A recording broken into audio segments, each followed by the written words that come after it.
this and applying different lens. And I think the group that comes to this type of get-together is so diverse. But I think I'll just say, in terms of what we thought was interesting and why this is kind of important, more from a welfare and economic perspective, is that one, land is by far the most dominant form of household savings in India, right? So you have about between 77% to 94%, in fact, of household savings stored in land. And that's, the estimates are different based on two different studies. One is, by the RBI, this Committee on Housing, Household Finance in 2017, and the other one is the NSSO in 2013, where they also attribute both land and building assets to, give household wealth. And the difference there is, between 92 to 94% between urban and rural areas. So rural is 94, urban is 92%, right? And the total value of housing assets in India is around 150 lakh crore, which is much larger than if you just combine all the kind of equity market value sort of combined. And at the same time, you have 60% of all lending that happens against real estate collateral, because obviously, is it such a big store of value? There's also a huge households. I mean, for a lot of households, that's the only main form of savings that they have to leverage, right? And so when we compare this to other countries across the world, India is actually much higher than other parts of the world in terms of how dominant land and real estate is in terms of the household portfolio, right? So that 77% from, based on the same kind of RBI Household Committee report, is significantly higher than the same figure in China, which is 57%, US and UK and, the Western economies is usually between 40-45%, right? So at the same time, you have a huge amount of misinformation, disputes, competing claims, issues of attributing ownership. I think the most common pop culture reference to this is this epic movie, Khosla Ghosla. I think if anyone here has not seen it, it should be mandatory viewing.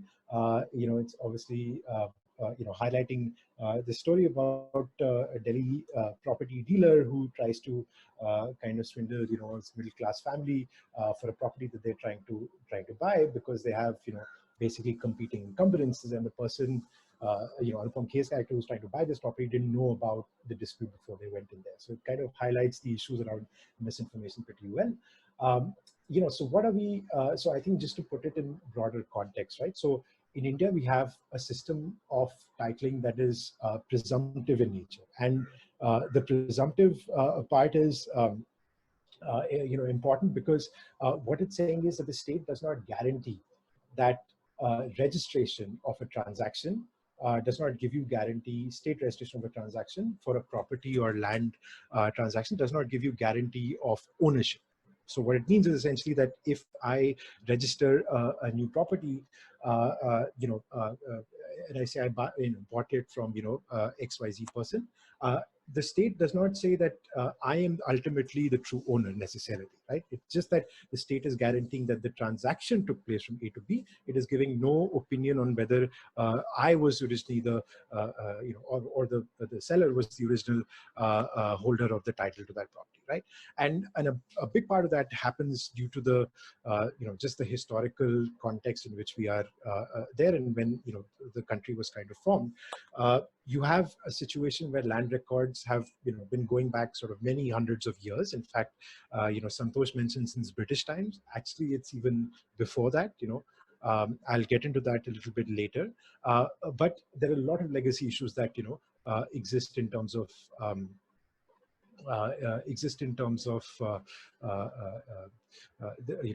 issues around land.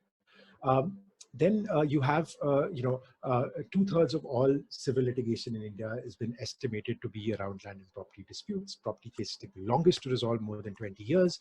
And you have a huge problem in terms of this whole NPA crisis for the housing finance companies as well, right? You have this, an increase in terms of the overall amount of non-performing assets in the portfolios of various housing finance companies.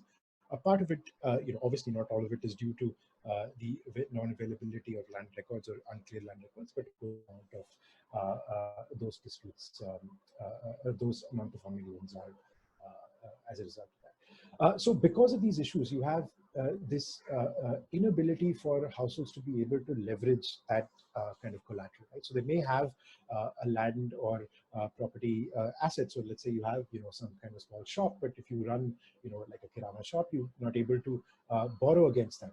You're not able to leverage against that because you're not able to signal effectively that, hey, the title for this is clean, or there are no encumbrances, there are no disputes, right? And so if you look at the penetration of formal mortgages across the world, which is usually measured by a metric which is known as the mortgage to GDP ratio, just simply taking the share of mortgages to GDP. It's a little bit of a confusing metric because it's taking essentially what is, it's comparing a stock in a flow, but it's just a heuristic to be able to compare across countries. And India is actually very limited in terms of its formal mortgage penetration, right? So 10% mortgage to GDP ratio.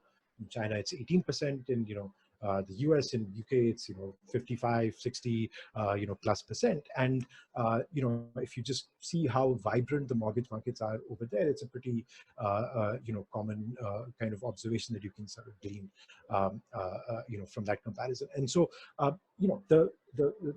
this GDP ratio, the mortgage to GDP ratio, is supposed to, it's projected to increase, no doubt, as the economy formalizes. You have more availability of formal financial instruments and more financial inclusion and whatnot. But a big constraint that to that has been documented to be around the information information availability of records and data, right?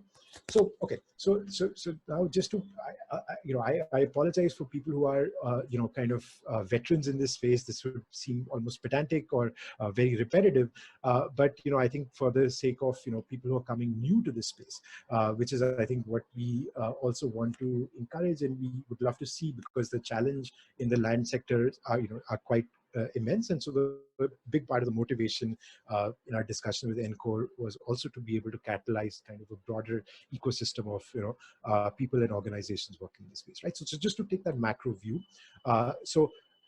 land is a state subject in India, right? Which makes it, much more complex in the sense it's not even on the concurrent list. It is purely a state subject, which means that the central government actually has very limited agency to be able to do and push for different things that have to do in terms of registrations, in terms of revenue collection, in terms of land records, various aspects of it, right?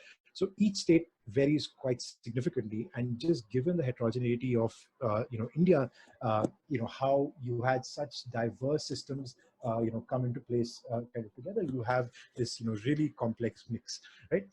Second is that land, and this is something that has existed kind of across the world, right? But that land has been usually seen just as a means of collection of revenue for the state. And by state, I mean the state kind of in caps, not state governments, just the state governments, but generally for the for the government, it's been seen as a way of extracting revenue from agricultural lands, and that's the main reason why records were really kept, right? So they were and you see this if you zoom in into a place like Delhi, where you have still you have in modern day times urban villages that exist, which are basically village lands in the middle of the cities. And you usually hear this term Lal Dora said a lot. Lal Dora basically just means that what the British used to do in their classic kind of bureaucratic style was they used to literally just draw a red line to separate those common lands, which is where all the people would generally live, the Abadi areas, from the agricultural land, because the agricultural land was taxed and revenue was collected against that. That was really important for the British in any administration. But the Lal Dora, the Badi areas, no one really kind of cared about. Those were sort of the communal lands. Really cared about to the same extent to be able to demarcate it and assign kind of property rights, right?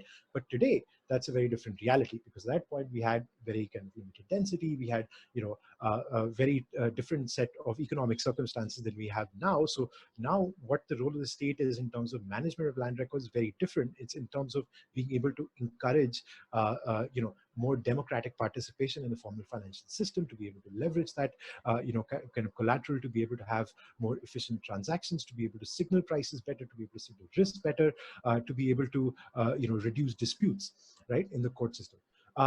The other, issue that India faces, and there are a few other developing countries that also have this problem, is this: you have much higher degrees of fragmentation of land parcels. This is particularly acute in the agriculture side, right? So rural lands. So one is this, that you have, obviously population growth. So when you have inheritance, you split up against multiple children, and then that process, as it's increased over time, just keeps on magnifying that fragmentation.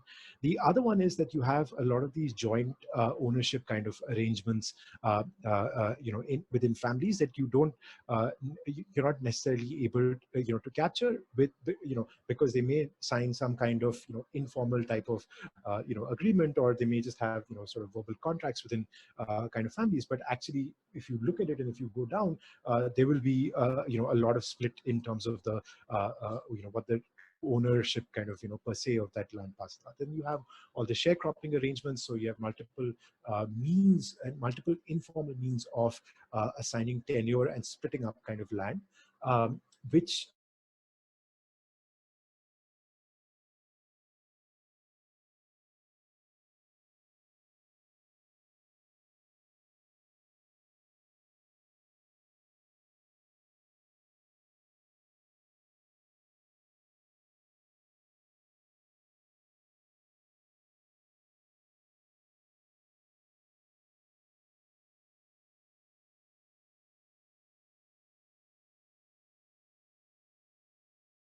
control. And that's kind of important, because land has historically been the dominant form of revenue for the state, right? And so if you're going to agree, if you're going to get a bunch of kingdoms or different sort of types of jurisdictions to agree to be able to come together into a federal entity, giving up that power over land was absolutely essential in terms of that kind of bargaining sort of contract, right? And so even till today, each state will have their own different state registration revenue departments. A lot of those states are very different. A lot of those agencies are very different across the states.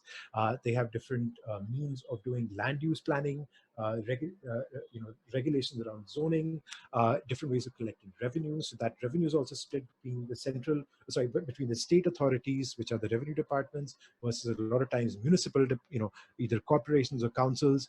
And sometimes even there are a few central authorities that also get sometimes a disproportionate amount of authority, to play, and particularly evident in the case of a place like Delhi, right? So Delhi, you have the DDA, which is a uniquely powerful entity. It has power over zoning. It has power over the master plan. It has power over how land use is determined. It cannot obviously collect revenues. That's just still up to the state government. But it has a big amount of power in terms of also land acquisition to determine kind of what happens in the city. But in other places, you have the role of other agencies. Sometimes it could be in terms of infrastructure development, in terms of land acquisition for, let's say, creating kind of highways or some kind of other type of, maybe it's a metro system or a rail system or something, right? So you have so it's important to know what the different players are involved, right? And so if you look at the World Bank's ease of doing business kind of rankings, in terms of registration of property, in terms of management of that whole process of property registration, ease of being able to construct as well. Those are the. So sorry to interrupt. Can I actually ask you to just stop the screen sharing and share again? I think there's someone who has written on the screen, or I'm looking it up and there are Zoom is having a scribbling problem. So can you just reshare screen? I think that's Sure. it. Sure. Just as a PSA, everyone, there is a chat box. So if you have a question, you can just definitely ask it in the chat and we'll be sure to address it. And last note is, I think a few people are finding the speaking soft, Kshitij. So if you could just speak into the microphone. Sure. Sorry about that. Yeah. Thanks for that. Actually, can you hear me better now? Yes, this is it. Thank you. Okay, great. Right. So, yeah. So the complexity of jurisdictions, I can, kind of go into more detail to highlight that specifically in our case study for Delhi, because it's useful to, describe it and show how that really happens. The one other thing I would like to say is how the governance frameworks really haven't kind of kept up with the rapid type of population and urban growth that we have really seen across the country, right? And I can get into it in more detail, in the sort of later session. But even if you look at how urban growth has really happened across the country, sometimes it's gone much beyond the jurisdictions of either the municipal boundaries, the corporation boundaries, municipal council boundaries, and spilled over into what are still today classified as rural areas. And the most stark example in this case would be a city like Delhi, right, where you still have today, rural classified kind of lands in the heart of the city. It's one of the biggest metropolises in the world, but you still have them be classified as rural. And a big part of that has to do with the incentives around conversion of rural to urban, and we can kind of get into that in sort of more detail. But once you convert from a rural to urban plot of land, the amount of service delivery, amount of kind of regulatory burden, governance burden just goes up quite a bit. So it becomes, a disincentive for state governments a lot of times to be able to make that kind of conversion, right? Because of that, you get into all kinds of difficult issues, right? So the one is, so if you take the case of unauthorized areas in Delhi, Lador areas in Delhi, places which are excluded from the formal master plans, right? Those are areas where you have to, use other means to be able to determine ownership, because they've never really had the kind of land use planning, the demarcation of ownership boundaries, the assigning of, the true sort of ownership and a chain of title across time. You have to kind of, and now what they're doing is there is a bill, that was floated in Parliament in, I think, December, around regularization of these various number of unauthorized colonies in Delhi. But the problem is that in many of those cases, you don't have any historical kind of record, right? So what do you do? And so one solution is just to provide as is title, which is what many other, many other different types of places across the world have done. So the one big example there is Orissa, which had the slum titling program, which used drones to be able to map kind of the different types of parcels, and then assign ownership, as is to the families who were there at that point of time, right? Okay, so the case for open, land records, I think this is probably one of the, kind of more obvious type of, sort of slides. But I'll just say that very quickly that, you want to be able to empower everyone to be able to access that kind of information in a democratic way, right? You don't want to be dependent on a powerful kind of intermediary who can extract kind of rents to be able to give you that information. It could lead to potential abuse of power and inequities and whatnot, right? It limits transactions from taking place. It limits investment from taking place on land. In fact, land has been one of the, and getting land and access to land has been one of the big constraints in terms of industrial investment in India, and that's something that's been documented by World Bank, EDB, and many other studies, right? So that's something that has to be very important and discuss. The second is in terms of transparent land and housing markets, right? So to be able to, for people to be able to access affordable housing, to be able to rent easily, that's very important for a mobile labor force, for lending, and that's very important for the SME side particularly, right? So because a lot of SMEs, the main form of collateral they'll have is just the land and property asset. And the other big one is reducing the burdens on the courts, as we saw that you have all of these legacy property land disputes clogging up the court system for many years.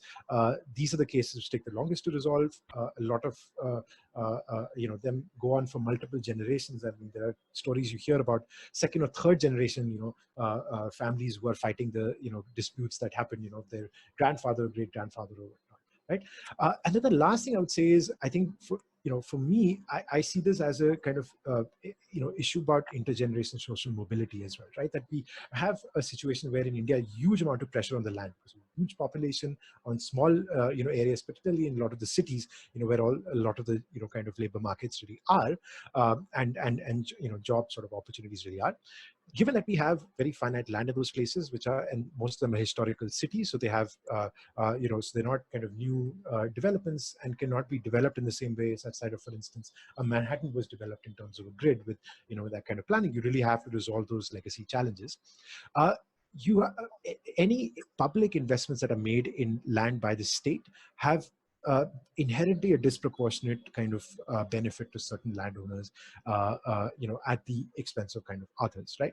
And so if we keep our information available around that ownership and that attribution of that benefit on land kind of close and opaque, that there is a fear of that kind of loss towards social equity, right? And that social contract itself, in terms of the ownership of land, becomes more kind of failed. And we can kind of go into that in more detail, but I think that's an important, more maybe perhaps theoretical point, but important rights to consider. And how land records have been digitized across the world, we can get into more detail, but there are programs that we have looked into, that are there are examples of government initiatives, non-governmental initiatives, public-private partnerships, sometimes purely private organizations that have been able to pull in and collate this kind of information and provide it, accessibly, in the public domain in one form or another across the world. So there are enough templates and enough kind of precedent available, and it's something that needs to accelerate much more rapidly in India, and we can discuss how to kind of make that happen. So what have we done, right? So there's been many efforts around digitization that the government has undertaken, particularly the central government, right? So there's been the most recent incarnation of the Land Records Digital Modernization Program, which is been kind of in some form or another been going on actually since either I think the late 1970s really. It's been very slow to digitize. Basically, what the consensus is among various experts who have been working in this field, that there has been talk about digitization for a long period of time, but there is political pushback. There's pushback, from on-the-ground functionaries who see it as a loss of power when you disintermediate them, right? So there is a political economy challenge to be able to digitize, link those land records, make them available. And I won't go into this in too much detail, because I think what I would point you to is this really kind of absolutely essential reading in terms of literature. So the NCAR has come up with this National Land Record Services Index, very recently. And what they do is they go into this in much more detail. At the state level, they rank the different states in terms of these digitization activities, because it's not just the digitization of the textual records, also linking with the spatial records, right? So the cadastral. So what the kind of spatial extent of the different kind of land portals are, the parcels are. And so this is I would say that it's the kind of the kind of sort of report to be able to read, to assess where the different states are in terms of progress along this digitization, right? So I think this is from the NCore team. I think they can discuss this in more detail, but they try to make a mapping of all the various different types of organizations that are different organizations that are working in this sector, right? So from the non-profits to the private entities to the government entities, to research academia to reporting agencies. So it's a good kind of organization map for people who are interested and want to kind of explore different ways in which they can get involved. I'll quickly just tell, I think, the main areas of work where people can focus on, and I think that would be extremely valuable in this sector. In the broad bucket of advocacy, right? So around public accountability, transparency for more open data to be available around land, right? That's a big area, especially in terms of the accuracy of the records, right? Because one thing that came out from the work that NCR has done, and then a couple of other, stellar institutions, NIPFP, IGIDR, very, stellar group of researchers who've, very arduously kind of gone on the ground and done validation of what the records that the government has kind of published, whether they match things on the ground. It just, based on their experiences, it's extremely difficult to do and extremely costly and time intensive. And it's just something that you cannot scale up in that easy way across the country, right? So the state needs to figure out some way of kind of doing it, but also I think as a community, we need to figure out other ways to be able to make sure we are validating it, right? And the key difficulty here obviously is that what is the, ultimately the source of truth, right? Because the state has to ultimately validate, okay, that this is correct and this is not, right? So you can't make it completely open source, right? You can't say that, otherwise I could say, oh yeah, that property is mine, right? I mean, I could just basically say I'm going to update the record, but obviously, you want to put in place some safeguards. So there are ways of, to be thinking creative ways of being able to do that. That's a big area.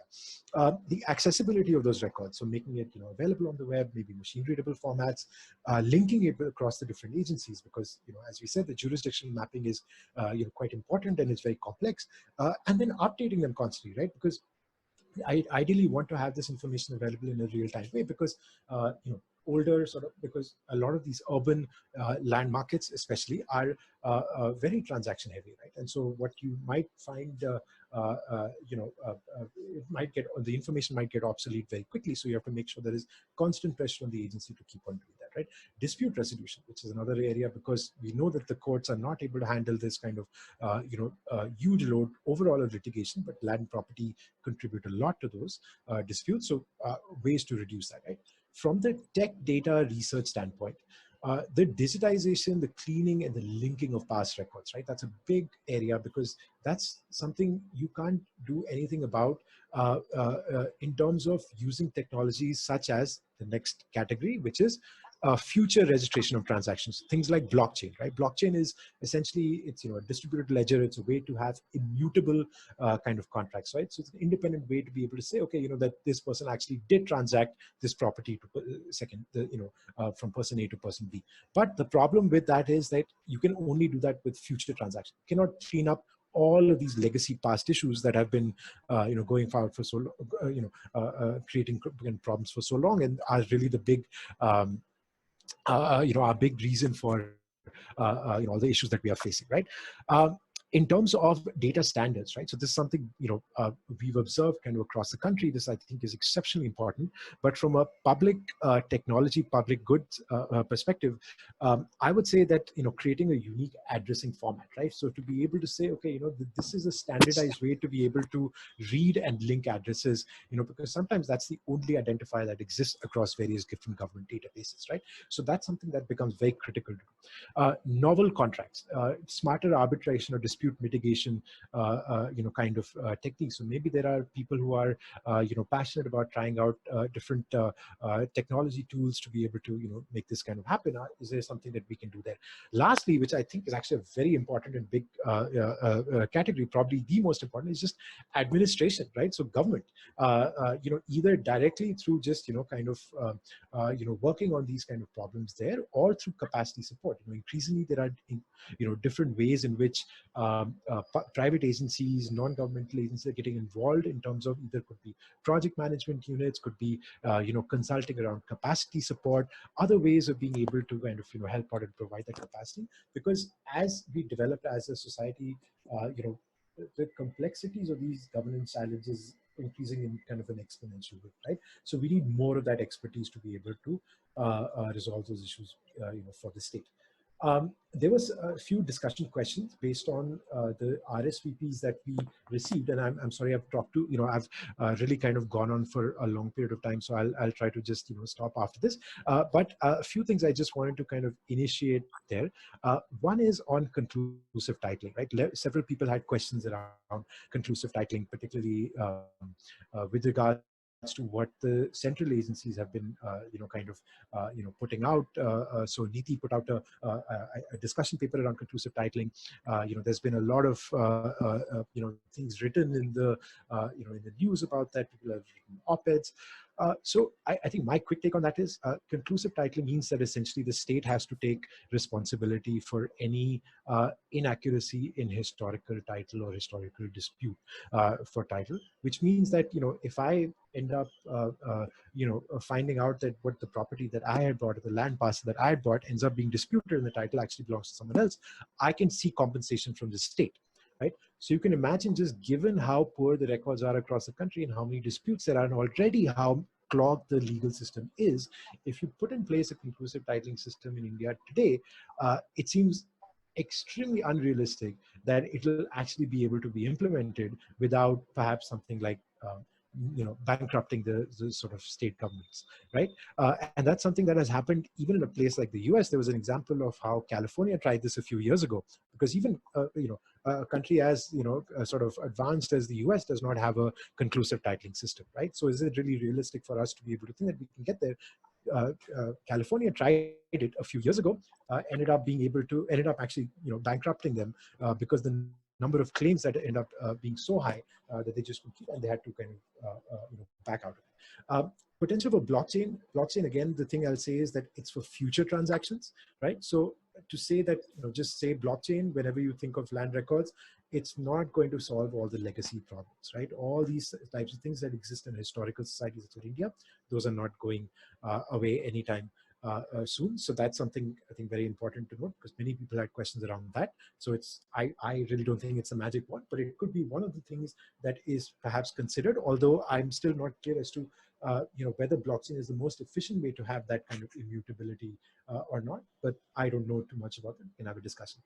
Privacy versus transparency. This is something that we hear from government agencies a lot. Sometimes people inside of government that, oh, you're revealing a lot of information, private information about people, about what property they own, and what kind of ownership records are there, and what is the size of their flat or whatever it is, right? But the whole point is that the flip side of that is, in terms of transparency, it's something that you essentially need to be able to have equal, equitable land markets that are efficient, that don't. The whole point of having open land records was to be able to make this available to everyone, right? Before, you had a system where it was not available to everyone. You had, you still have all of these intermediaries, right? People who can extract rents for the information that they are holding, right? It could be officials, it could be people on middlemen, it could be people on the ground who can really kind of so the amount of fraud and disinformation and the disputes kind of really exacerbate when you have the information locked into these few silos who are able to take advantage of people versus to be able to kind of publish and make it easily accessible to everyone.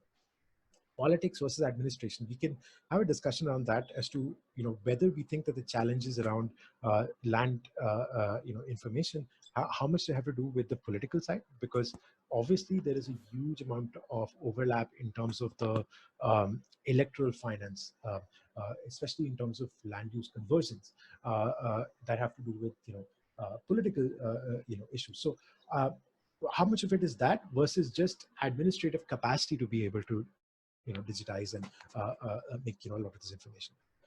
And we love to get ideas from how different people in a group like this can contribute. We can share certainly a bunch of other kind of resources. If people want to read up and and also please feel free to reach out if you want to kind of discuss anything else. I'll let Santosh and Rashi kind of take over. Thank you so much for giving the opportunity, guys. Thank you. Kshitij, again, just if you want to minimize the screen sharing, then perhaps the both of you can be on. Yeah. Okay, great. Thanks, Kshitij. I think there is definitely a discussion brewing in the chat box, at least. So I think a couple of themes over there around blockchain and digitization, compensation, etc., and spatial, I think, correlation. Do you have perspective on spatial correlation via cadastral maps, and who's the right government department, etc., to get in touch with in case someone wants to understand this problem better, or is there someone already working on it? Yeah, thanks, Atul. I think in terms of the cadastral consistency, I would point to the NCR Land Records and Services Index report that my colleague Aju has just sent a link for also on the chat. That really kind of shows how different states, how far along they are in terms of linking the spatial cadastral, so the spatial kind of related information, to the textual information around land records. So there's huge variation across the states, because these governance and these initiatives are so different that it's hard to kind of make a generalized, statement. I hope I answered the question. Understood. Digvijay, does that answer your question, or is there a specific point you want to make on spatial records? Digvijay, you've been unmuted in case. Hi, am I audible? Yeah. Digvijay, if you can introduce yourself and. Yeah, hi, I'm Digvijay. So I'm a student in IIIT Hyderabad. I'm looking at like how computer vision as a technology can help, automate the processes that a lot of these tax authorities, like property tax collection authorities, like all the ULBs are they're trying to automate their processes. So essentially, so if we look at US or developed countries who are like 3 to 5 years ahead of India, they have these softwares called CAMA, computer assisted mass appraisal, which are which essentially improve the efficiency, and they catch all the frauds, all the violations that are happening in their land of rights, if I would say.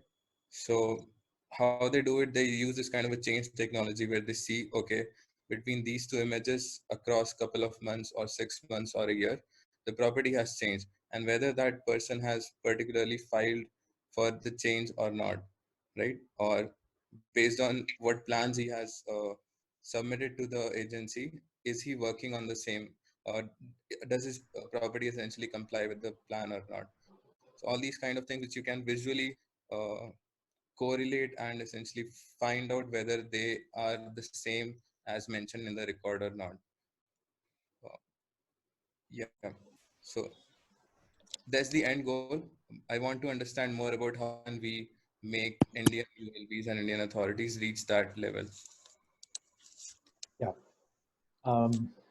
Yeah, I think that's a great question. So thanks for pointing out the example of how it's done, across different contexts. So I think, so the tools are certainly there in terms of expertise around how these cadastres are maintained and updated. In fact, I would say that there are, we've come across, in fact, a lot of different companies in India that essentially have been outsourced this task of updating those cadastres for governments outside of India. So it's basically, we've seen companies who have been kind of doing this for sort of places like New Zealand and Denmark and the UK and Australia and whatnot, right? And so I think the technical capacity is definitely there, the know-how, the skill set. There's a lot of expertise, as entire kind of fields that are dedicated to this, right? The challenge is on the government capacity side, right? So one big, I think, issue that ends up happening is the issue of kind of tendering in L1 and just contracting with the state, and that's something that affects working with government quite more broadly in India, right? But it's something I think is here you can really kind of perceive it, because these same companies that we've kind of observed have tried working with Indian states, right? So they've tried working with these different departments, but either they don't get paid on time, either they don't get the kind of contracts through. It's usually the lowest kind of bidder who doesn't have may not have the technical capacity to be able to implement and deliver. So that's, I think, a big challenge that needs to be addressed. And it's something that's, I think, very important for technical collaboration with government, generally, that will only increase, over time, in terms of their requirements as the task of administration becomes more and more complex.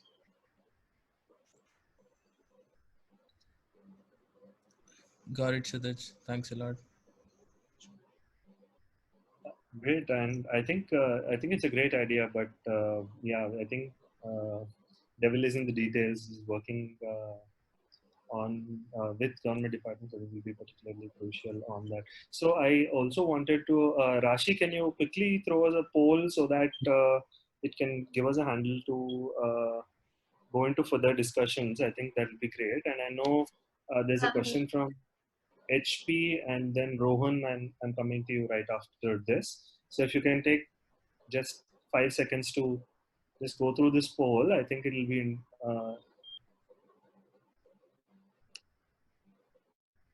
good for us to move forward. Okay, Rohan, you had a question or a comment. In the meantime, you can actually just state that.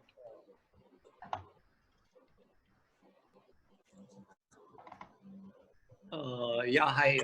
Thanks, Santosh. So just a clarification on Digvijay's point. They're already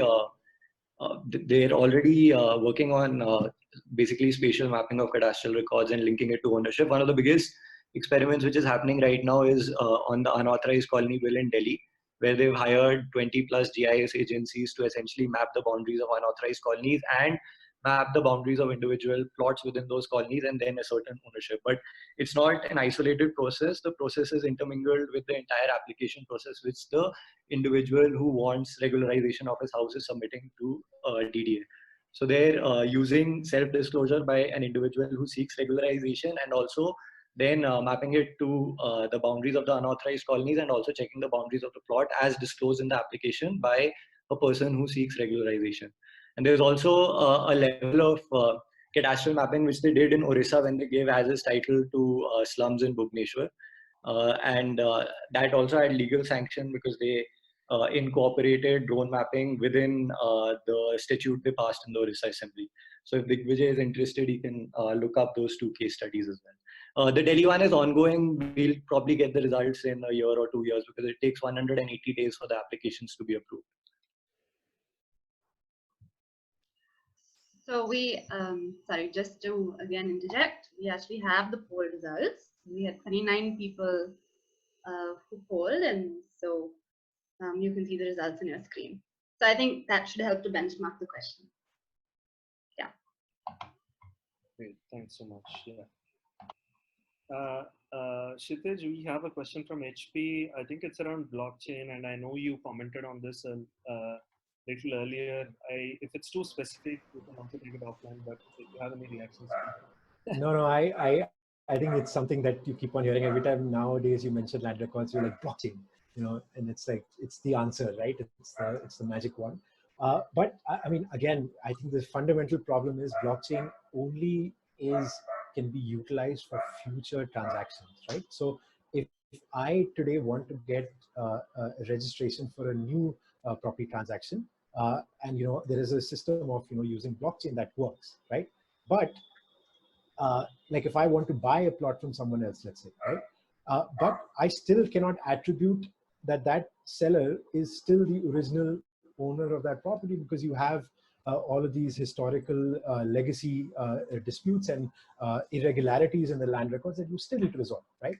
So blockchain doesn't help with that. So for places which are maybe relatively new and are coming up, and land acquisition has taken place by the state, so they've wiped the slate clean, and they now start registering new transactions. Maybe in those kind of cases it can be effective, but from my sense so far in working in this space, I really don't think that's kind of the main issue. It's really the the legacy sort of challenges, and the historical disputes. So and plus blockchain is for a very specific type of intervention, right? All it is saying is whether party A has truly transacted with party B. Can I still know from that case whether there is some kind of unauthorized construction that might have happened there, whether there is some kind of violation of the master plan if it's in a city, whether there is some kind of building bylaw that has been violated, whether there is some other types of dispute that comes from it that we don't really know, because it's not doing anything in terms of linking it to the courts, right? So I think, I mean, it's certainly a good thing to try out, but to know, humbly that it will only, address, even if it does work, it's an expensive solution, even if it does work, it addresses part of the problem, right? Part of that entire kind of big problem. Just to add to what Kshitij said, blockchain can only work. Blockchain can only work if there is a guarantee that all previous transactions on a similar property are safe and secure, and somebody is willing to take a fall for all previous transactions. So if you look at how title due diligence is done, and I'm pretty sure everybody here will be aware, usually they go back 12 to 13 years. So unless some state body is willing to give a guarantee that all transactions previously recorded over a period of 13 to 30 years on that property are clean and secure, only then does blockchain come into effect. But even that is negated by the fact that the limitation period for filing a dispute in India is 12 years from the date on which any encumbrance is discovered, right? So even if the past 13 years are clean, you may have somebody who can come 10 years down the line and say that, okay, look, I found a dispute. And then he has another 12 years to file a claim vis-a-vis that particular dispute.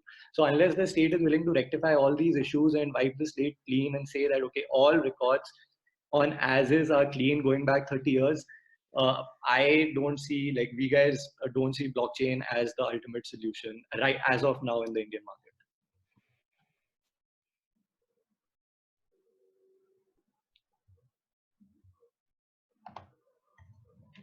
Yeah, and just to also tell you how to raise hands in case I think a couple of you are not able to. You just have to click on participants, and then on the right you will have a mute me versus raise hand. So you can just click on raise hand so you're able to see that. One couple of questions from my private chat here, Kshitij and team. Any thoughts on the risks of conclusive titling other than just state liability, and also on Niti Aayog's model act on conclusive titling would be?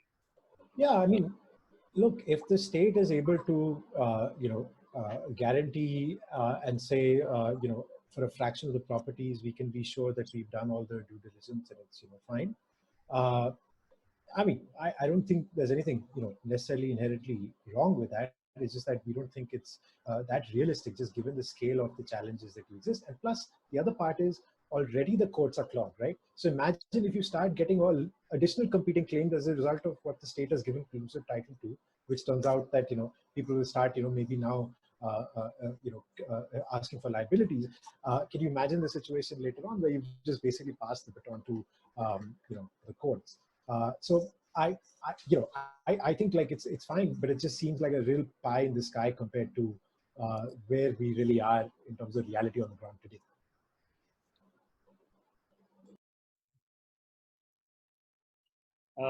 Chamu, this was from you. Is there anything you'd like to add on this, Chamu? I know you are studying this currently. Is there any point that you want to add to this? No, as I said, I'm only currently working on it. So just to sort of log that it's something I'm interested in, and if there's others who are interested in it, it'll be good. That's it for now.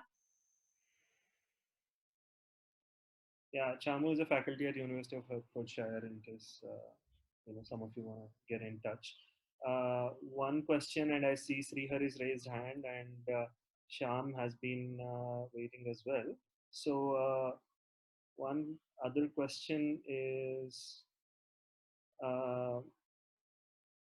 land use data that maps commercial activity in both designated areas and residential areas in Delhi. Is there any documentation of this at a more granular level? A big at this question.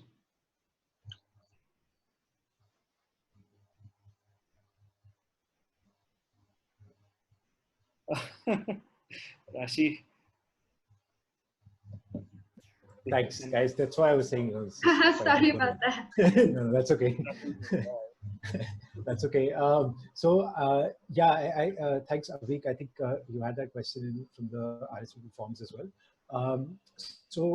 Yeah, I think what you're talking about is planned land use versus current land use, if I'm not mistaken, right? So you're talking about land that is zoned for one or the other purpose, so either commercial or residential, according to the previous master plan, right? Or some other kind of zoning regulation. Yeah, according to the previous master plan, yeah. Okay, versus what it is today, right? Yeah. And like future, like, considering I'm working on the planning for the economy aspect of it specifically, I would, it would be good for me to get an idea of, because there's just like overall kind of like zoning done, but there's no like actual, like so far I haven't come across any like official record of like the kind of types of establishment, etc. Yeah. So I think my sense of how it's done, and this may differ across the various states, is that when and cities, when they come up with a master plan, so like let's say the new master plan is being constructed, they'll do a survey to understand what the current land use is, right? And so a lot of times you can use satellite imagery, right, to see some of these patterns, right? What is built up area? Maybe you can ascertain some more information from that, and then in addition there'll be on the ground thing, and then you document and create a layer of kind of current land use, and then you design the future kind of planned land use (PLU) for the next master plan in the accordance. No, so that's still more like that layering is still more at an overall level. So like there still isn't the level of layering that would help you identify like hotspot. I mean like clusters of types of commercial activity happening. Whether in, say, if I look at Connaught Place, what are the different types of like retail or food, etc. Like a sort of like a record of what are the existing, land. I mean, it's not land in this case specifically. It's more like property leasing sort of thing. But yeah, I was curious, since the land itself is defined as a commercial area, and it's a very generic definition of like commercial area, but then there's a more granularity to that activity, right? So sure. This is good question. I think happy to kind of discuss it in more detail, offline as well, because we've been looking at some of these things, on our end as well. Obviously, you have a lot more sources of data that are available now that can help you kind of try to proxy and try to be able to assign this and look at things in a much more granular kind of way. I think from my sense, what the state may be able to use currently is just all these kind of commercial sort of registrations, right? Like what are done. Licensing data usually, exactly. Yeah. So I don't know what that data looks like. But that also, that data is usually from the municipal corporations, but that's also very, very limited. They only have data from 2009 onwards, and also that, since the licensing, terms differ from established to establishment, within the data set, there is a repeat of the establishment owning, licenses. So it's very very extremely poor data. I was just curious if you might have any sort of sense of if there's better data out there or not. Yeah, so I think it'll differ city to city to some extent, but yeah, we can discuss kind of after this in terms of the different types of input data points that we've kind of looked at and what you can glean from that.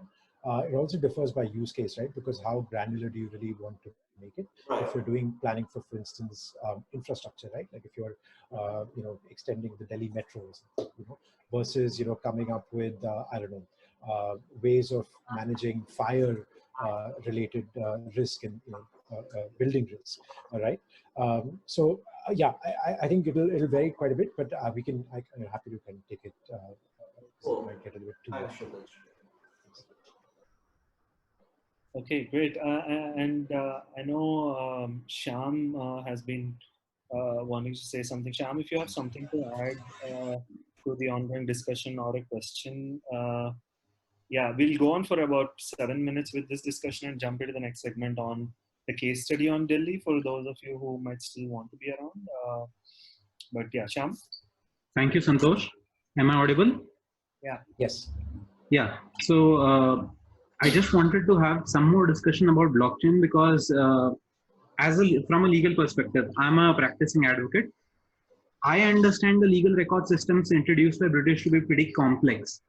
So we just need to somehow connect technology to land records is what I feel. When I say that, I'll give you a simple example. In Western India, land parcels or land tracts owned by people are distributed in 3 rupee kind of denominations. One is rupee, second is annas, and third is paisas. So for example, if Santosh owns a piece of land, that land primarily would be called a rupee. Then that further gets divided. If he has 4 children, that gets divided into 16 annas or 4 annas each for each child. So that's how land classification happens. Further on, 1 anna is split into paise. So if there is some way in which we can use blockchain or any other similar technology to track that kind of rupee to rupee, anna to anna, or paisa to paisa kind of transactions that happen between people, I guess that solves a lot of questions with regards to Mr. HP's questions as well, when he talks about land grab frauds or things like that. Because at the end of the day, I feel the state never pays compensation for I'd say land issues or land disputes. We follow the British system of caveat emptor, which is buyer beware. So we have to search for title. So are we working on any such kind of mapping of technology with existing British system of land records? Hey Shyam, I'll just quickly. You want me to take this? Yeah, just one second. I'll just quickly share just one thing from the slide. I maybe forgot to mention it. That's why I shared the screen for a second. That image that is there here, this is actually the image of this diary of Todar Mal, who was basically this administrator during the Mughal time. Yes. And so we are, so I think there are a lot of these records that are existing, predate much, from much before the British even, right? And so, yeah, the British did definitely also put in place a lot of these things, but we are, going back, just given how ancient society, how much of an ancient society we are, these issues do go back quite a bit, right? So I think one thing I'll have to say is that, see, what is blockchain at the end of the day? Blockchain is just saying that if I am, a transacting party, I'm, let's say, buying and Santosh is selling, right? So Santosh and me, instead of registering our transactions in a traditional way with the state registration department, right? What we do is we enter into a contract, and that contract is certified by an immutable distributed ledger, in this case, blockchain, although there could be other, technology frameworks to be able to do that as well, right? Now, I can say that, okay, I have this immutable record and no government agency can, lose my paper record, or, someone can, commit some kind of fraud, or someone pays a bribe to a tehsildar or something and fudges the record. I'm confident of that. But what is to say that Santosh is the original owner of that title which he has sold to me, right? I might have the transaction on blockchain from Santosh to me, but tomorrow someone else, let's say Rohan, comes and says, oh, by the way, I'm the original owner. Santosh, fraudulently gave you and registered this transaction on blockchain. So therefore that new transaction is invalid, right? So in this case, blockchain can't really help. And most of the challenges that exist in India have to do with this kind of issue, right? And that's why we have 2/3 of civil litigation that have to do with, land and property records. And they are, 20, 30, 40 years sometimes to resolve these kind of cases, right? And so until you do that, there's no way around it. Like I can't register I can register maybe 50 blockchain transactions on top of that, from Santosh. Santosh could literally register multiple, blockchain transactions after that. But if the original title is challenged, then there's no point, right? So that's my take on it. So I think, Shyam, from what I understood, you were talking about scenarios of mutation of land records, right? And specifically, Yes. The example which you gave was a partition within a family. So say that... Exactly. Thank you for using the legal terminology. Yeah, mutation I completely, I got your question. So if I agree, like in Western India, it'll be in paise, etc. In Northern India, it's basically that the khasra gets divided and the original khasra is extinguished. And then they have, like, suppose, for example, there's a khasra 99. And that khasra gets extinguished. There are 400 khasras in the village, and the new khasras that come up are 400 one by one, 400 one by two, depending on the number of heirs which are there and how the land has been mutated, right? So the question again, so what Kshitij was trying to explain in this particular scenario is that the way blockchain will work for a parcel like this is, if once the mutation occurs, you have two khasras, 400 one by one, 400 one by two, or let's say 16 paisa. Two parcels of 16 paisa each have been created after mutation, right?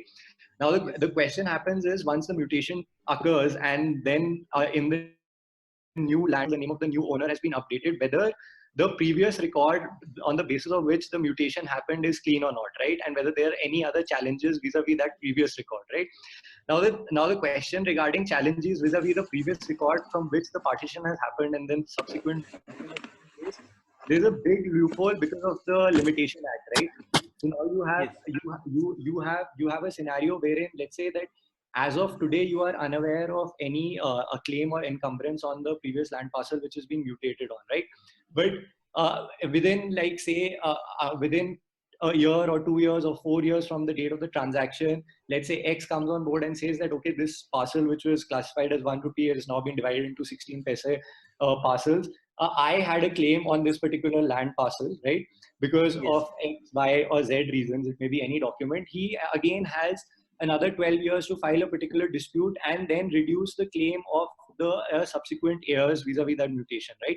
So that entire land parcel is going to be under litigation or is going to be under encumbrance for a long time period, right? So what Kshitij was trying to explain vis-a-vis that transactions and the individual land parcels was that unless the state is willing to rectify these particular previous errors and come to a conclusion saying that as of, let's say, 7th April 2020, that all land parcels are free from previous encumbrances. If anybody has an encumbrance or is willing to challenge this, he can come to the state and take compensation. Only then would blockchain work in a scenario all over India, right? Plus, implementation of blockchain again will depend on state governments. But unless the state or individual state governments are willing to say that, okay, as of this particular date, all records, all land records or khasra details, satbara details on my books are clean, and the owner who is registered as the owner on this particular khasra or this particular satbara for a land parcel or a survey number, he is the owner. Any other claims, they will be given compensation if they are legitimate. Unless that happens from the state side, blockchain for future transactions is also very dicey. This is what we understand.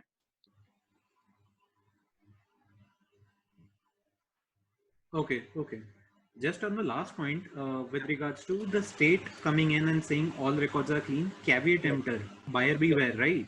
Yes. So in case, can there be provisions in blockchain or any other technology that if someone has a claim, like you rightly said, in 4 years or 12 years he comes in, can there be a change to a blockchain entry similar to mutation of land records? Because that is a very good scenario which you have spoken about. And if at all we decide to have blockchain, can such changes be made to blockchain ledgers? So I think from what my understanding is that the blockchain is immutable, but I'm not very aware about whether you can change the ledger on a blockchain. That is something which is, I mean, Kshitij, you. I think that's the whole point of blockchain, right? No one can change it once it's done. Okay, sure. Thank you. I'm gonna, even if you wanted to go on, I was gonna cut it short in the interest of time. I think blockchain does warrant another whole webinar by itself, or a separate group discussion or something that we can do on the side. Last 2-3 things, I think Srihari had a comment or a question, and then Alka had posted a question, I think a very valid one, on digitization and does it further inequality? I can. So the digitization and inequality one, that's a very, very interesting question, and I think very interesting point of view. Most of the debates and arguments on this side are philosophical, but so what we have to realize in terms of digitization is that what was the process before digitization, right? Pre-digitization as well, land records are highly inaccessible, right? So let's say that you want to access your land records and you're somebody from a marginalized background or from, say, like a XYZ poor family, you were at the mercy of the local patwari or tehsildar. You'll have to go to his office, you'll have to essentially pay a minuscule bribe and then access the book on which in which the details of your land parcels are stored, and then for another further like amount, you'll be able to make a copy of it and take it back, right? And even though you can do it legally by paying a minuscule amount of, say, like 5 rupees or 10 rupees, it depends on the state where you are, right? So in terms of the process, how it was earlier too, it was quite difficult for people from marginalized backgrounds or poor sectors to actually access land records, right?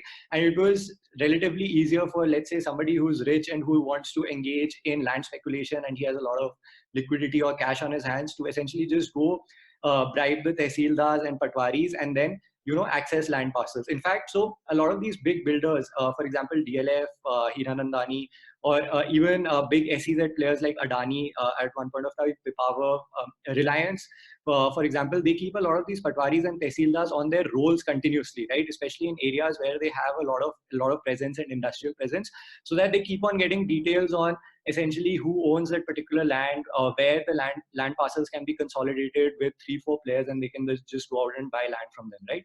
So the previous system for essentially accessing land records was equally like bad for people from marginalized communities and poor communities, and it was way too easy for people who were actually land speculators or people who were actually really powerful or moneyed in that area to get access to that, because they would easily bribe the patwaris or tehsildars or keep them on a genuine payroll.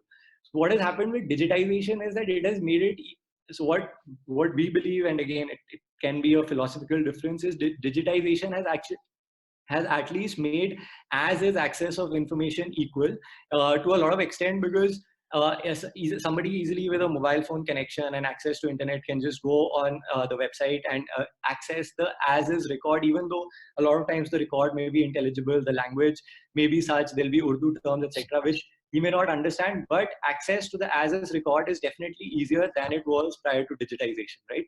And the idea is to just keep pushing the envelope in terms of transparency, as long as you don't compromise on individual privacy, because that is what will make it easier for everybody to access land parcels and actually get information on transactions and see who's buying, who's not buying, and prevent issues like, for example, JP not being able to complete the entire building because they didn't have change in land use, right? Or you are paying money to a builder who actually didn't own the land parcel. So you'll ultimately end up preventing issues like this in the future. Okay, thanks, Rohan. Rohan is co-founder at TEAL India. I think he hasn't introduced himself. Yeah, so I am Kshitij's co-founder at TEAL. Yeah, sorry, didn't introduce myself. Yeah, last question, and then we're going to move into the Delhi segment. I think Bhagwan had a couple of questions. Rashi, if you can unmute Bhagwan. We'll keep it brief, couple of minutes, and then I know a bunch of you are around wanting to look at the Delhi case. So that's it right off. Hello, hi, myself Bhagwan Keshbhat. I am the founder of Vatavaran. It's just 1 year and 2 months old organization. So we're working in Raigad district, especially the implementation of Forest Right Act, and especially how can using the technological platform with the support of cadastral and the NCore and the Nest Foundation to streamline the existing pending cases. So one of the learning I got during this time is that in Raigad district, we found that there are the forest land entitlement as a private person. So these are the examples where the 10 hectares of patch gifted by British government to XYZ person. So district collectorate treat as a private land. So when forest dwelling community has been cultivating and having the habitat over hundreds of years in the same forest area, how can we get that claims, or how can we give the priority to hand over this land to the forest dwelling community instead of the private person? So that's a very interesting question and an interesting live example. We're not aware of. In terms of the research which we've done, we've not really deep dived into forest lands, because there's a lot of restriction on transactions which can take place on these particular land parcels. But the scenario which you have outlined here, I think is covered under.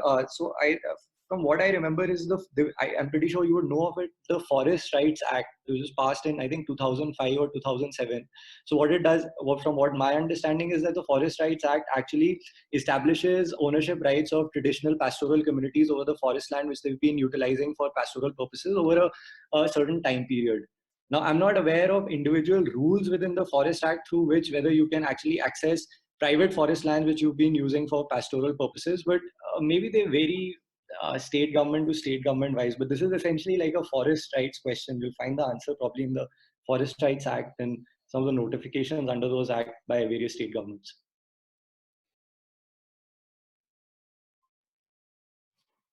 Okay, great. Thanks. And Srihari, I'm sorry I forgot you, and you did say we've moved on from the topic. So here, apology on record for you. I think we can actually. There's one last question by Iravati.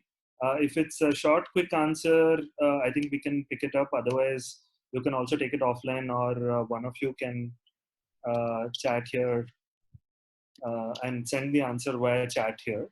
So her question is, can you give an instance wherein there has been a compensation framework developed for those occupying a parcel of land with different degrees of tenure security when the owner of the land staked her claim to the title?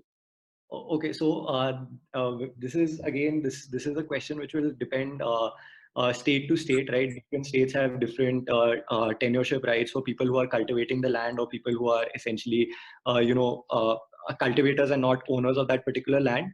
I'm not aware of individual compensation frameworks, right?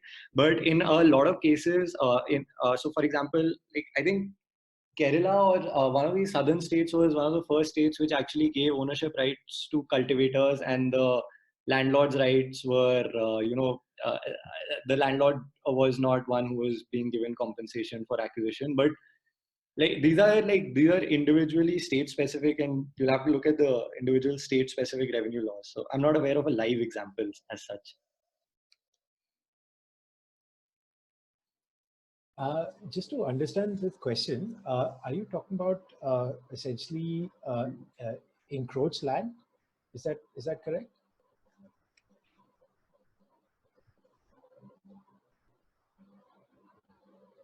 Iravati, I think the question. If I'm not mistaken, hi, can you hear me? Yes, we can hear you.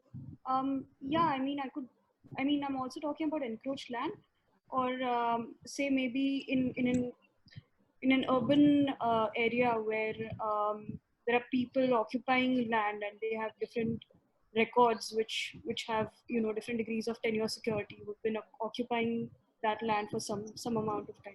Yeah, so I think there's many examples of this. I think the first big example is a pagadi system, right? That's in Bombay, it's quite prevalent. Then the different SRA policies, right? So there would be rehabilitation of slum dwellers where they originally have been encroaching on either public land, so some government entity, or sometimes even private land. So I think but there's this. I think there would be many examples of it, but whether there's a unifying compensation framework, I don't know. If there was, I don't think there would be a lot of the problems in regards to urban sort of land disputes. So.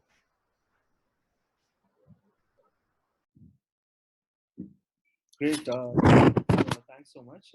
I think we can jump into the Delhi case study right now.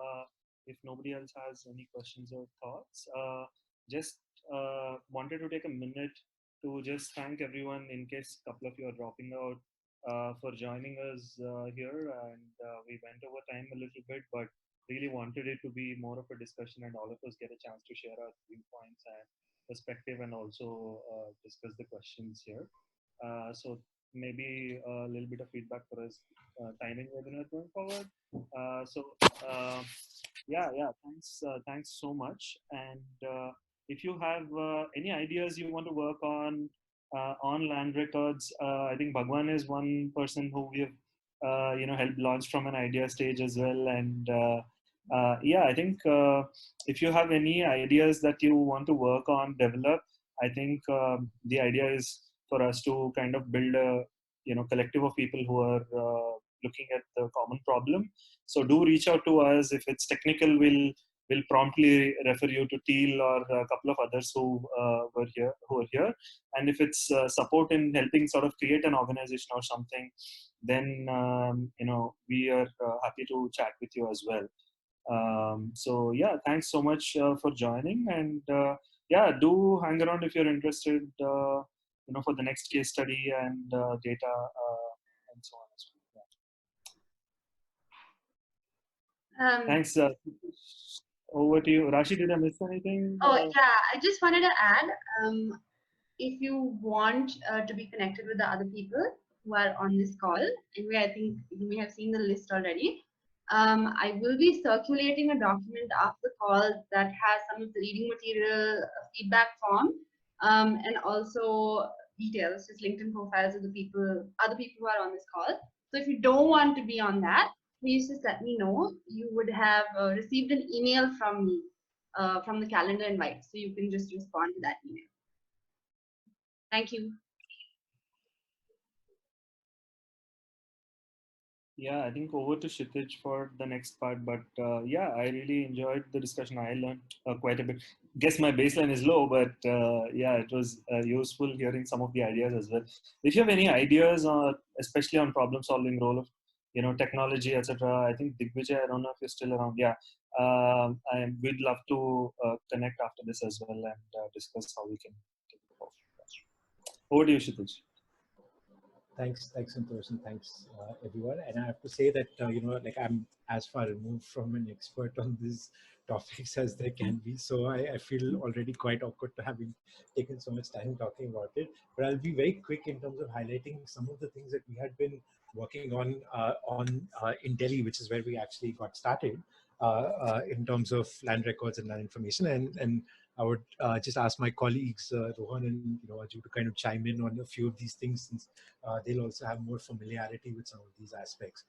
So this is a more unstructured sort of set of kind of slides. It's just to showcase a few types of ideas we had and what we had kind of done. So apologies in advance. So Delhi, I'll quickly kind of just show the sort of in terms of governance and jurisdiction, right? So this is what we are talking about. So this is the city of Delhi, so NCT. Delhi as an urban agglomeration obviously includes, it's broadly NCR, which includes 3 different states, Delhi, UP, Haryana, right? So there's, Faridabad and, Gurgaon in Haryana, and then there's Ghaziabad and Noida and Greater Noida and UP, and a few other kind of clusters, right? But what we are talking about right now is just the city of Delhi, because jurisdictions are quite important, right? So this is on the left is basically the kind of just some of the different sub-registrars offices that are responsible for registering of property transactions in the city. And already you can see that there is kind of considerable heterogeneity in terms of the number of bodies that will be responsible for collating and maintaining that sort of information. And that's just one type of data, right? On the right, the map of Delhi is split up by the different districts, right? So these are the revenue districts in the city of Delhi. And the color coding is basically in terms of the scale, which is the how frequently, like how hot the property markets are in terms of transactions, right? So West Delhi takes the cake. West Delhi is the areas such as Rajouri Garden and Punjab Bagh and Dwarka and Pitampura and so on and so forth. Those are the areas which a lot of transaction activity takes place in terms of property markets. Right. Okay. So history of Delhi and land use. Right. So there are Delhi is a very interesting city, or quite a challenging place also if you are trying to do this type of work. Right. Because it's a very ancient city. Historically, it goes back quite a bit. It's been taken over by different kind of kingdoms over time. There's all kinds of settlements that have come. Obviously, the most big recent wave was post-partition, where a lot of migrants came kind of post partition and was settled into different parts, and a lot of the development of that city took place since then, right? So you have various different types of land kind of genealogies in Delhi, right? So there is the unauthorized colonies, which is what we were discussing earlier in terms of the colonies that were identified to be regularized by that bill that recently passed, and that's the mapping in process what Rohan was discussing. Regularized areas which are already regularized, so that means that there are more of the formalized colonies that you'll find probably upper middle class kind of households usually living in those kind of houses with kind of cut plots. Village lands, urban villages, this is what we were talking about earlier, that you still have a lot of areas which are still kind of have gram panchayats in them. It's just kind of boggles the mind to think of in a city like Delhi. In the middle of it, you have village lands, and within those, the Ladora areas are a lot of the places which were the common lands, but there's a lot of development that has taken place there, unplanned development, because and a big reason for that is precisely because they were outside of the master plan and outside of all of these zoning and building bylaws and regulations, right? Because one thing that we observe for cities across India is that these kind of rules are extremely onerous in terms of what you can build, where you can build, and how fast you can build it, and at what cost. And that's something that I think we've done work before that compares Indian cities to those globally, and Indian cities are some of the worst. And a big reason for that has to do with also the fact that you have a lot of electoral finance tied in also to kind of land use, land conversion, construction, and the entire kind of real estate space, right? Then you have JJ clusters, which would be the most kind of similar to the concept of slums that you observe in other parts of the world. So in Bombay, what would be a slums, strictly speaking, a JJ cluster would be kind of like that. Resettlement colonies are colonies which were set up to rehabilitate slum households. Then there are industrial lands that are were originally zoned only for industrial kind of use, but over time there's been an evolution there as well. DDA colonies. So DDA is because it's a especially unique kind of body, as I was mentioning before. It has an ability to be able to acquire land, and it has a huge role to play. It has had a huge role to play in the historical development of Delhi. So what it has done is it's actually just acquired a bunch of land in Delhi over time. Now, although that is less, but in the past it has acquired it.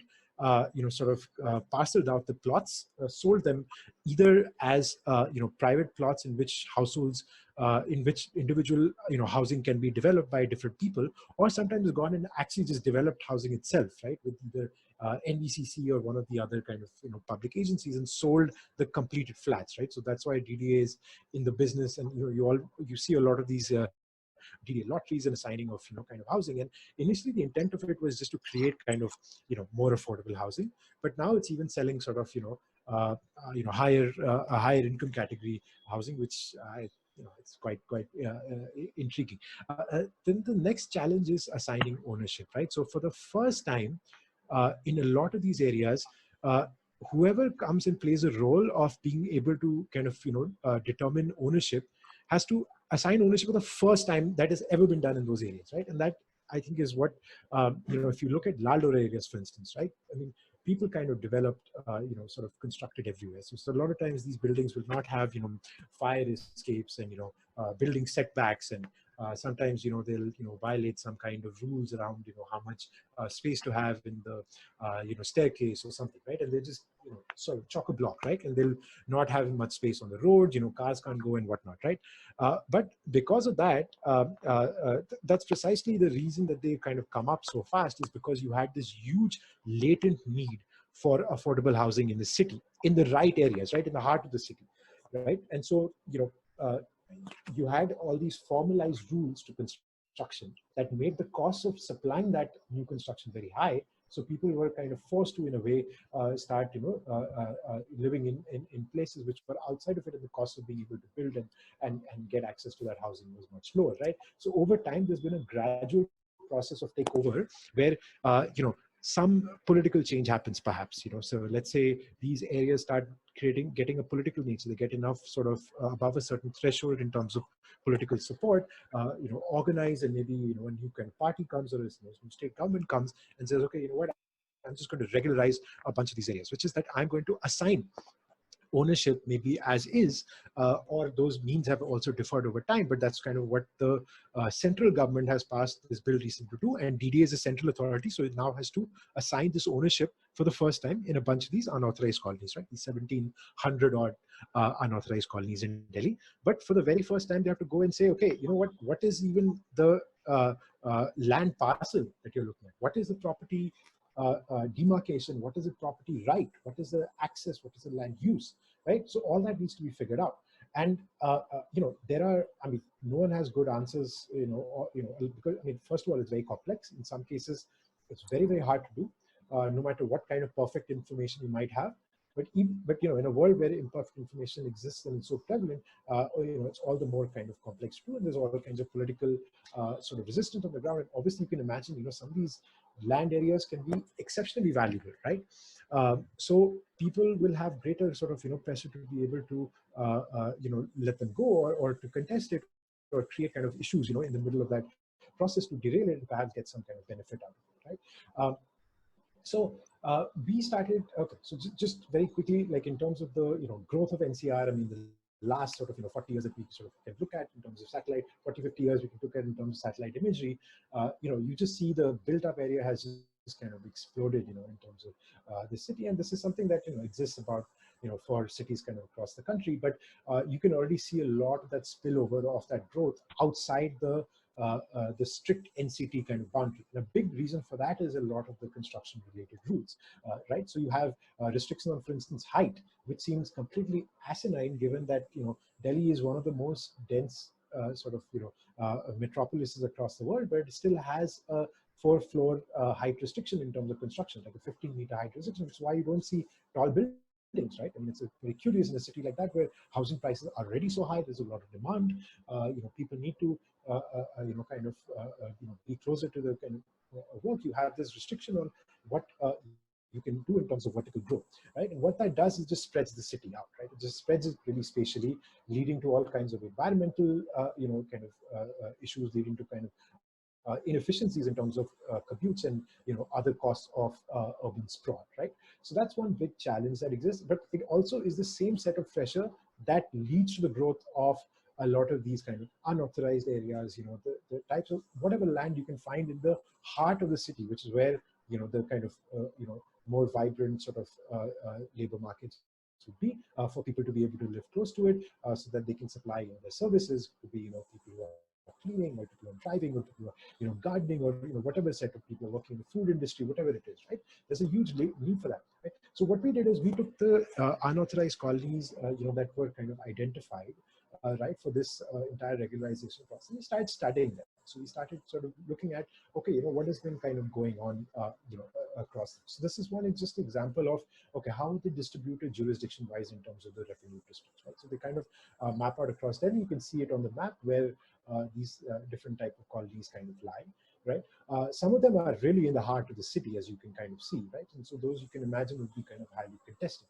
Here's the land area. So there's a huge kind of, a sort of broad right tail. You can see in some cases the colonies are actually, quite large. Most of them end up being, smaller sort of areas, but, and we'll give an example of that, kind of later on, but there are a few cases in which they are quite large sort of areas.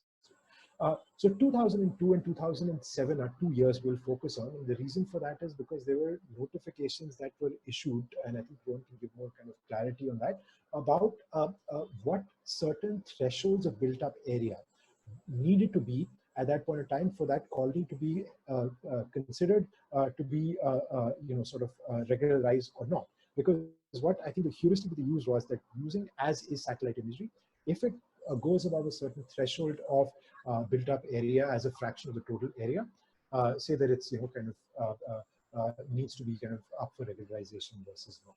So this is the same built-up criteria they're using to regularize the colonies in the 2019 bill. The first process to regularize started in 2007. In 2012, they regularized around 872 colonies. 312 of them were on private land, and 500 plus were on government land, and they were awaiting regularization on payment of charges for usage of government land. The threshold is 50%. So based on 2002 satellite imagery, DDA and the Delhi government put the criteria that if in 2002 any area identified as unauthorized had 50% of the plots with built up structures on them, they would be eligible for regularization. They extended the 50% criteria to any built up structure between 2002 and 2007 as well. And then the application process started in 2008. Thanks, Rohan. Sorry, yeah, 50% was the kind of criteria. And again, this is 2007, so this is what was there. I'll just show you. So this is, one thing that seems very kind of clear is that, across the board, even though these are unauthorized area, there is still a lot of built up activity that is kind of going on kind of across the board, right? So in some cases, 34% more built up area was added, in that entire colony in just a 5-year period, right? So there is, I mean, these could be some of the most vibrant kind of, construction sort of markets in Delhi, which otherwise doesn't see a lot of new primary development, right? Because again, it's an old, well-settled city, so you don't see a lot of new construction except in some of these places which are not authorized and not under the radar for development rules, right? So on average, a 26% increase in terms of built up area in just a 5-year period across these regularized, in terms of these unauthorized colonies, which is we thought was quite profound. So just one example of just like zoom in into one particular colony. I think, this is one area called Dugal colony. It's a small colony, only around 77,000 square meters. Here, what you see, it's a colony right next to the Scenic Farms area, so it's a good part of town. This is a colony that had the 83% sort of built up area threshold in 2007, but it's not been authorized. And what we tried to do was that what that means is essentially you don't have a chain of title. So no formal registration taking place, there's no formalized kind of building development rules and whatnot, right? But you have this curious case because it still comes under the jurisdiction of the municipality, right? Because a municipal government still exists within this entire area. A lot of households are actually paying property taxes, right? But, and a lot of them may be getting municipal services as well, because it's kind of partial sort of steps towards regularization, more de facto kind of property rights that are coming into place. And so you have 265 sort of accounts here that we saw, for instance, this very small colony that were paying kind of property taxes, around 25 lakhs total, right?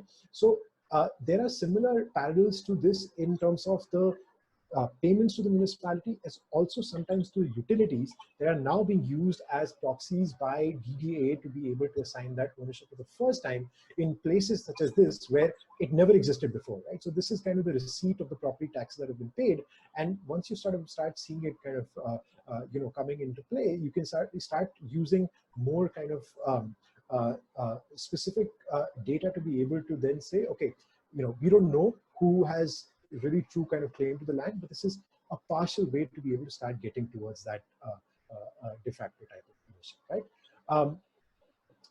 Rohan, Arjun, please just tell me if I'm missing anything here. Because no, that's perfect. Yeah, no, this is fine. Yeah. If anybody has any questions, just please feel free.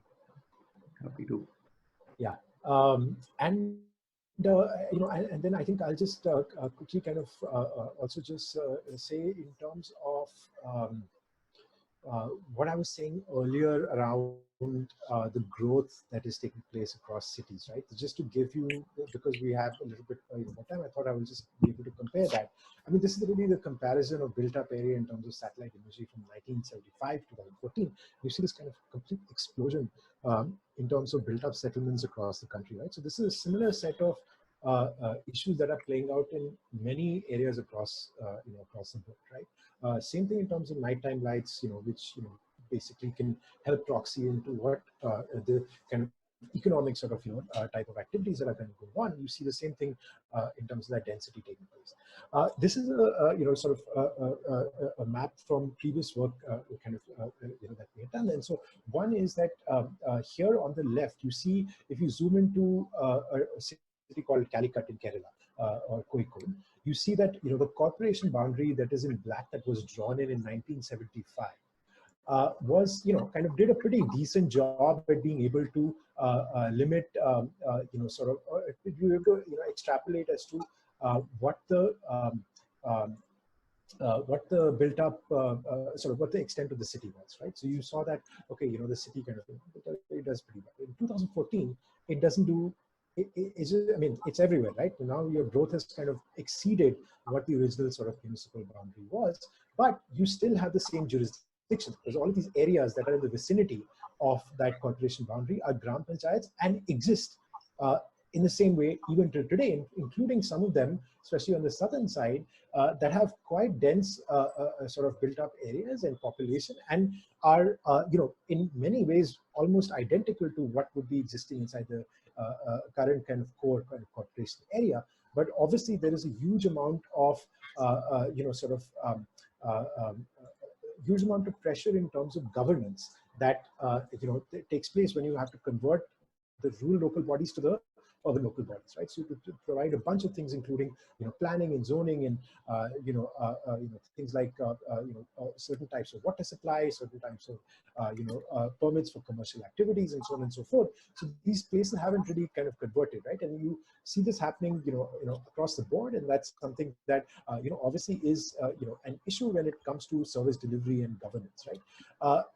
And that's something that we kind of also see it translated in terms of if you look at the total housing shortfall that leads to a lot of these problems, right? We're looking at a little more than 11 million households according to Mahua in 2017. I mean, these numbers are also changing, and I know they're trying to implement this PMAY scheme, so maybe these numbers will come down. But the overall housing shortfall is pretty high in urban areas. There's issues of unaffordability, huge number of households living in unauthorized areas and these slums and these type of colonies, right? So 17% of all urban houses according to 2011 census, which is the unfortunately the latest number we have is a bit outdated. So we need kind of more data on this, but this is what we know. In Bombay, it's actually 41%, right? And this is the statistic that kind of is quite stark, is that people are just willing to cramp into smaller and smaller spaces, right? Instead of worrying about adequate living space per person, they're saying that these need to be closer to kind of the heart of the urban sort of labor markets, right? And so in Bombay, you have a situation people are living in literally 48 square feet per person, contrasted what the US federal government mandates is required for prisoners in the US, which is 50 square feet per prisoner, right? So people in Bombay are essentially crowding into smaller spaces than what even the US federal government would consider as being humane for convicted felons, right? And so, and obviously, shudder to think of the implications this has in terms of the current, ongoing sort of public health sort of issues. But this is something that has been done as a result of various types of government-related sort of rules, right? So one is in terms of land use constraints, right? So what I was mentioning before is that Indian cities have the most restrictive land use regulations, some of the most restrictive land use regulations across the world, right? So in terms of FSI, we can start with FAR, but also in terms of a bunch of other zoning related rules, building bylaws and other kinds of restrictions, right? So you have the height restrictions, which I mentioned in Delhi, right? But at the same time, you have this failure of that planning policy to be able to limit the migration of people to these cities, right? So you see all these scenes kind of playing out right now with a large, army of migrant labor, this exodus taking place from our cities. That's because, these are kind of the places where most of the jobs and most of the wealth creation opportunities really lie, right? So, as a result, we've had these, kind of cities be some of the most densely populated, kind of metropolises across the world. Same thing in terms of high cost of building formal housing, right? In terms of getting the construction permits, in terms of being able to, all the delays that are associated with these, these are the implications that it has in terms of the access to affordable housing, right? And so this is something that we wanted to kind of highlight as another channel for people to be able to look at it and work on it if there is, kind of interest, because there is a huge amount of public awareness, activism, and effort that needs to be made to be able to make it easier to be able to supply more affordable housing in the places where it matters, which is the center of the cities, right? So that's, I think, something I thought I'll just kind of mention. So that's all from me. If Santosh and Rashid, I'll give it back to you guys. If there's anything else, please feel free to sort of get back. Yeah, thanks. Thanks, Kshitij. I think really interesting. I first, before we wrap up, I just wanted to see if anyone has any questions, reactions, perspective, thoughts on this. I know Sukrit, you said, you were especially keen on Delhi.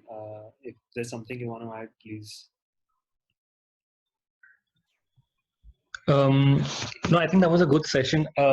I think the regularization bit that's currently happening in Delhi is something, I work at Seva Bharat, and it's something that we worked on closely.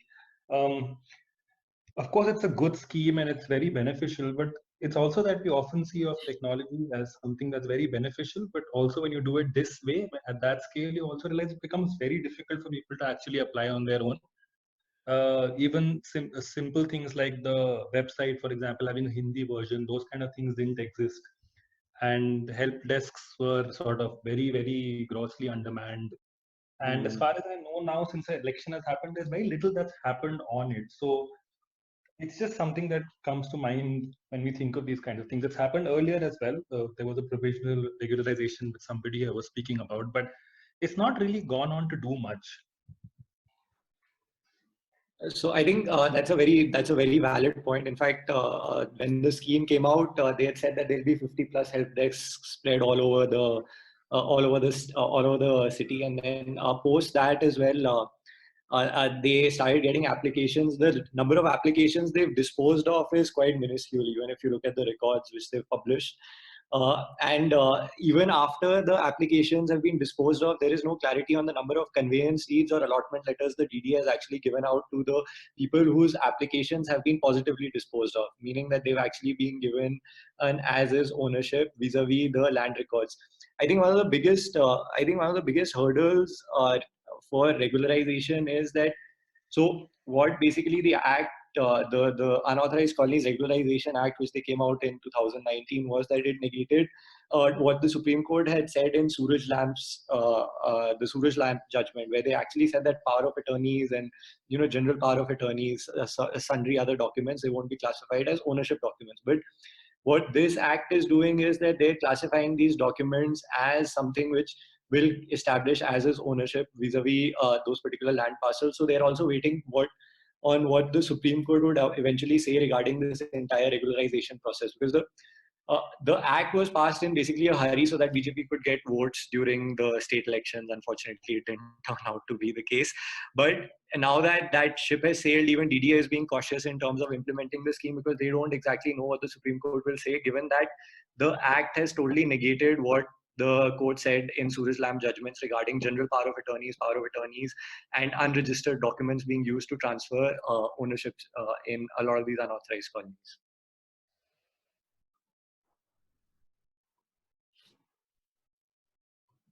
Great.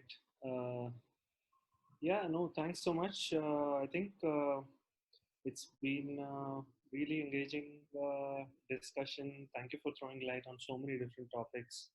And also everyone who's hung around, coming close to a couple of hours now. I think really appreciate you taking the time, and thank you so much. I think couple of things we are hoping to run more webinars and on different topics related to land housing as well. And if you think we should dig deeper into land records or anything of that sort, do let us know, and we'll try and do more of these. We do run some launchpad outreach as well, in terms of if someone has an idea, how do we help them kind of get to a launch? And we are also hoping to do some virtual hackathons kind of things as well. So we'll keep you posted on all of those. I think this is a great start, but yeah, there are so many more steps that should align if we were to even make a small dent. Any of us individually or even collectively, so many people. But thanks so much for the time, Smriti. I think you said land pooling in Delhi. I can take that question. So land pooling was basically so the idea of land pooling has come from Amravati, what Chandrababu Naidu did over there vis-a-vis building up the cities. So basically, they don't want to. No state governments want to acquire land post the 2003 LOR, because it's virtually impossible to essentially complete the land acquisition proceeding. So what they've come out with is a land pooling scheme. So for example, in Delhi, specific to Delhi, none of the land pooling the land pooling model scheme has been put out there, but none of the scheme has not been notified for any areas as far as we are aware. And in fact, we were in a meeting with DD around 6 months back, and the vice chairman specifically told us that they've not notified any land pooling scheme, but it's going to do so in the future. What essentially land pooling does is that instead of acquiring land, you ask landowners in a given area to pool their land together, hand over the land parcel to the government development agency. The government development agency uses around 30 to 40% of the land parcel for development purposes like sewage, sanitation, parks, open spaces, and then return 60% of the land within a certain radius of the development activities back to the landowners. And then they have liberal transaction guidelines, like they can construct as much FSI as they want, no restrictions on selling the land to future builders. So the idea is that once the development authority creates those development activities like roads, sanitations, healthcare facilities, etc., the value of the land around the land pooling scheme goes up, and the farmers will be able to sell it at a good price, get a good recovery for that, for pooling the land together. Rashi, can you unmute? In Delhi, it hasn't happened. So in Delhi, land pooling hasn't taken place as of now. Yeah, I think just one thing to add to that. I think so. Originally, land pooling actually came from Gujarat, so Ahmedabad particularly. Yeah, that was a model that Chandrababu Naidu then took for, or tried to take it for Amravati. Yeah, I mean, I think even the government in Delhi, DDA also doesn't really know if it'll work out. It depends on a volunteer effort, and the understanding that I have about the way why the Gujarat model worked, which is why it's an exciting kind of thing for other people to be able to try and see if it can work in their context, is because apparently Gujarat had a historical legacy of having had those kind of administration systems to be able to enable that better. And I think there's some good work from CEPT university that has come out regarding that. So I'm a bit, from what I understand, I'm a bit skeptical it will work in other contexts, because it's really kind of a Hail Mary for people to be able to trust government agencies and say, okay, just take away my land, and for a promise of a future higher value with better infrastructure and whatnot. Just in terms of the historical legacy of delivery of various different schemes and infrastructure and all, it's just a very hard sell to make. Yeah, you need a very, very strong and dedicated development agency, which is honest and scrupulous officers sitting at the ground level. So it's very difficult.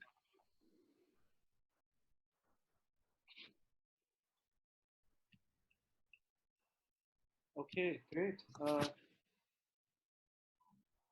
Great. Thanks so much, everyone who joined, and Kshitij, Rohan, Aju, and team.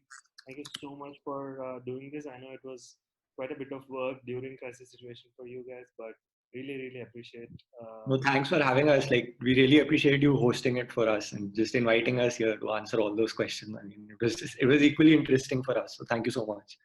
Wonderful. Thank you so much. And thanks so much, everyone who joined, and have a great evening, and we'll meet soon.